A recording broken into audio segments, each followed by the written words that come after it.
সুপ্রিয় দর্শক, আজ আমাদের মাঝে উপস্থিত রয়েছেন কবি ও ব্যাংকার লায়ন অ্যাডভোকেট আলতামাসুল ইসলাম আকন্দ ইকবাল। শুভ সকাল, কেমন আছেন? আমি ভালো আছি, আপনি ভালো আছেন? আমি বেশ ভালো আছি, ধন্যবাদ আপনাকে। আপনার প্রথম সম্পাদিত কবিতা গ্রন্থ সম্পর্কে একটু জানতে চাই।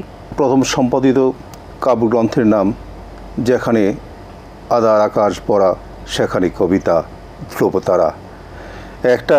একটি কবিতার লাইন। এখানে আকাশ বলতে বোঝানো হয়েছে আমাদের এই সমাজ ব্যবস্থাকে। এই সমাজ ব্যবস্থা যে আধারে দেখে গেছে, এর মাঝে কবিতা হতে পারে পথের দিশারি, পথের আলো এবং মুক্তির শেষ ঠিকানা। আচ্ছা, এর মধ্যে কি কি কবিতা রয়েছে? এর মধ্যে জাতীয় কবি থেকে ধরে কাজী নজরুল ইসলাম, জাতীয় এবং স্থানীয় পর্যায়ের 100 কবির কবিতা সম্বলিত একটি কাব্যগ্রন্থ। আচ্ছা, আপনার লেখা কোন কবিতা সমূহ পাঠকরা পছন্দ করেছেন? আমার একটি কবিতা আছে পাখি নিয়ে। কাব্যগ্রন্থে 3টি কবিতা আছে, এর মধ্যে আমার একটি কবিতা নাম পাখি। তাছাড়া এখানে হেলাল হাফিজের পরাণের পাখি আছে, আল মাহমুদের পাখির মতো কবিতা আছে।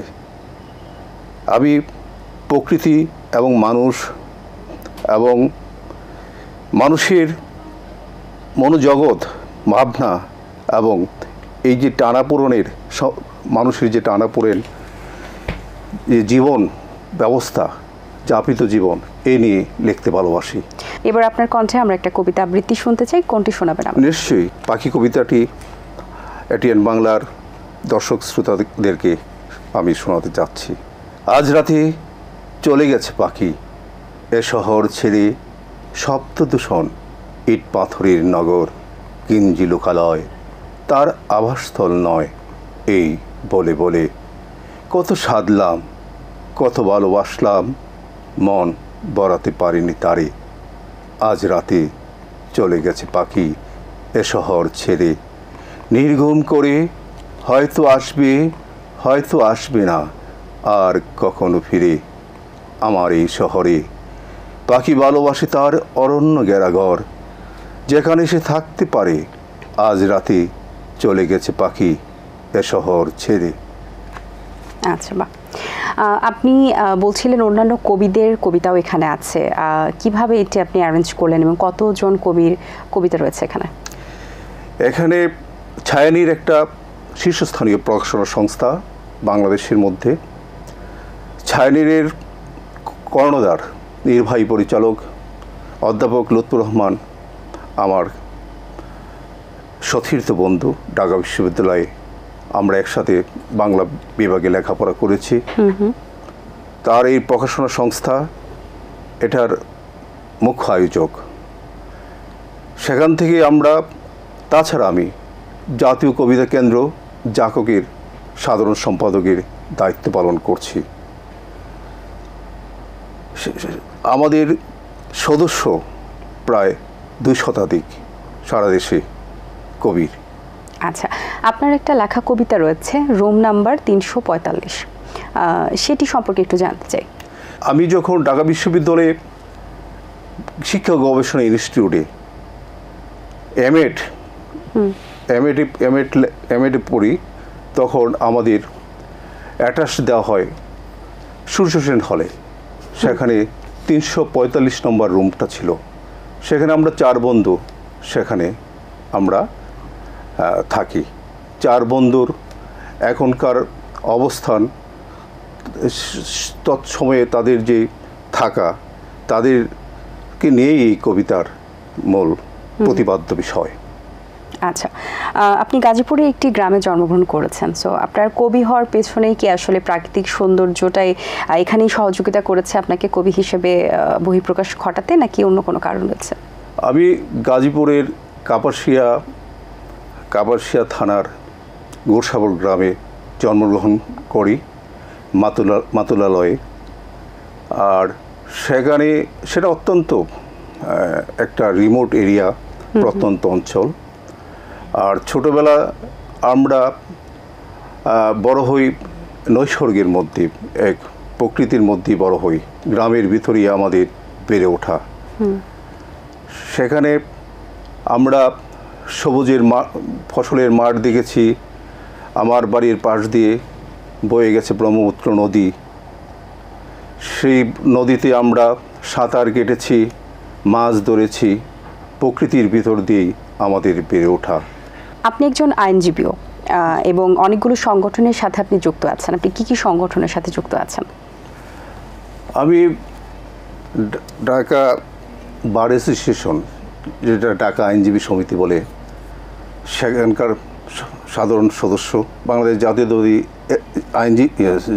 ব্যাংকার্স অ্যাসোসিয়েশনের সম্মানিত যুগ্ম আহ্বায়ক এবং বাংলাদেশ জাতীয় কবিতা কেন্দ্র চাককের সাধারণ সম্পাদকের দায়িত্ব পালন করছি। আচ্ছা, আপনি যদি আগামীতে সুযোগ পান তাহলে মানুষের কল্যাণে কিভাবে কাজ করবেন? আমি যদি আগামীতে কোনো ধরনের সুযোগ থাকে, জি, অবশ্যই মানুষের জন্য আমার চেষ্টা ও মেধার সমন্বয় ঘটিয়ে সর্বোচ্চ দেওয়ার চেষ্টা করব। সেটা সাহিত্য অঙ্গনে হোক, সেটা হোক সামাজিকভাবে হতে পারে, রাজনৈতিকভাবে হতে পারে। যদি সুযোগ আসে কখনো, আমি অবশ্যই আমার সর্বোচ্চটা দেওয়ার চেষ্টা করব। আচ্ছা, আপনার কণ্ঠে যদি আমরা আরেকটা কবিতা আবৃত্তি শুনতে চাই, কোনটা শোনাবেন? নিশ্চয়ই। আমি শুধু কবিতার মানুষ হলেও আমি কর্পোরেট জগতেরও মানুষ। আমি যেহেতু ব্যাংকারদের জীবন যাপন, ব্যাংকারদের যাপিত জীবন এবং তাদের আচার আচরণ নিয়ে আর একজন কবি, আমার সতীর্থ বান্ধবী সুলতানা নাসিরা হীরার একটি কবিতা, নাম কর্পোরেট, সেটা আবৃত্তি করছি। কর্পোরেট সম্পর্কগুলো টুপটাপ জোরে পড়ে, শব্দ হয় না, শিশিরের শব্দ তবু কান পাতলে শোনা যায়। বাঙনের শব্দ কি কবে শুনেছে? স্লিম ফিট পোশাকের মতো মানুষগুলো বেশ স্লিম হয়ে উঠেছে, খুব কষ্ট করে স্লিম উঁচু চেয়ারগুলোতে উঠে বসে। কাগজের অভাবে টিস্যু পেপারেই চলে ভালোবাসার আদান প্রদান। এখানে স্থূলতা বারবার, মেপে মেপে কথা, মুখে বাণিজ্যিক হাসি। মনের চারপাশে কনক্রিটের দেয়ালে শেওলা জন্মে, নিয়ন বাতির আলো নিভে গেলে একলা মন আর্দ্র হয় সম্পর্কের শেকর খুঁজে। দেয়ালের পাশে ব্যাখ্যাহীন মায়াগুলো ব্যাখ্যাতীত হয়ে ওঠে। দিনের আলো স্লিম ফিট পোশাক পরে কর্পোরেট মানুষগুলো আবার কর্পোরেট জগতের সাথে মিশে যায়। জি, ধন্যবাদ আপনাকে। ভালো লেগেছে কথা বলে, অনেক শুভকামনা রইল। ভালো থাকবেন সবসময়। আপনাকেও শুভকামনা। দর্শক, আশা করছি আজকের আয়োজন ভালো লেগেছে। আজ এই পর্যন্তই। দেখা হবে আগামী পর্বে নতুন কারোর সঙ্গে। সেই পর্যন্ত ভালো থাকুন, সুস্থ থাকুন এবং এটিএন বাংলার সাথেই থাকুন। আল্লাহ হাফেজ। দিন আসে দিন যায়, সময়টা চলে যায়, তবু আছি এই বেশ ভালো। জীবনটা রঙময়, যেভাবেই হওয়া চাই, নয় কভু সাদা কালো। এই আশাতে স্বপ্ন ভাসে, সুখ হাসে চোখে মুখে, চায়ের চুমুকে, চায়ের চুমুকে।